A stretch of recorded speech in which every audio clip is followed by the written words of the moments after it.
नांदेड़ के हदगांव पंचायत समिति के ढीले प्रबंधन के कारण यहां का कार्यक्षेत्र पूरी तरह प्रभावित नजर आ रहा है। आज दोपहर 12 बजे के बावजूद कई कार्यालय में कर्मचारी मौजूद नहीं थे, जिससे लाभार्थियों को परेशानियों का सामना करना पड़ा। गट विकास अधिकारी का डालना बंद है और विस्तार अधिकारी व अन्य कर्मचारी किसी भी प्रकार की जवाबदेही नहीं दिखा रहे हैं। वहीं घरकुल विभाग के कर्मचारियों की अनुपस्थिति के कारण घरकुल लाभार्थियों को भी विशेष कठिनाइयों का सामना करना पड़ रहा है। हे कर्मचारी इथे एकही कर्मचारी कुठलाच कर्मचारी इथं थांबत नाही। आमच्या हदगाव तालुक्याच्या ठिकाणी हे कर्मचारी 60 किलोमीटर अंतर नांदेड जिल्हा आहे, नांदेडहून अपडाऊन करत असतात।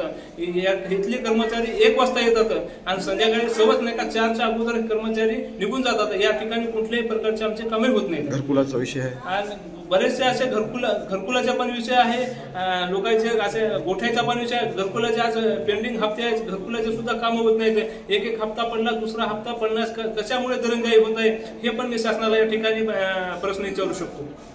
आज आपण पंचायत समितीवरील कार्यालयात आलेले आहोत। कार्यालयामध्ये कर्मचारी आपल्याला 12 वाजायले गैरहजर दिसत आहे, याबद्दल आपलं म्हणणं काय? आज हदगाव या ठिकाणी मी आलो असता आज बऱ्याचशा MBAवर सह्या लागत होत्या, काही अकाउंटंटच्या सह्या लागत होत्या।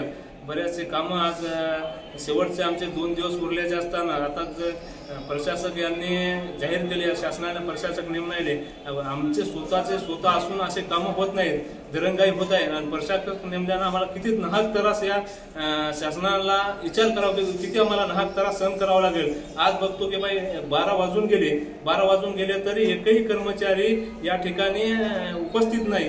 असा हे हदगाव पंचायत समितीचा असा कानूनी कारभार या ठिकाणी चालू आहे। आणि कुठल्याही प्रकारचे या ठिकाणी आमचे जे काही कामं आहेत, कामं आता या ठिकाणी 12 वाजले, नांदेडला जायचं आहे, नांदेडहून केव्हा यावं, केव्हा कामं करावं, या साहेबाच्या केव्हा सह्या घ्यावं, हे असे दिरंगाई दररोज आमचे चालू आहे। याच्यावर शासनाने शिव मॅडमने काहीतरी यांची दिरंगाईची कारवाई करून यांच्यावर कठोर कारवाई करावी अशी माझी मागणी आहे।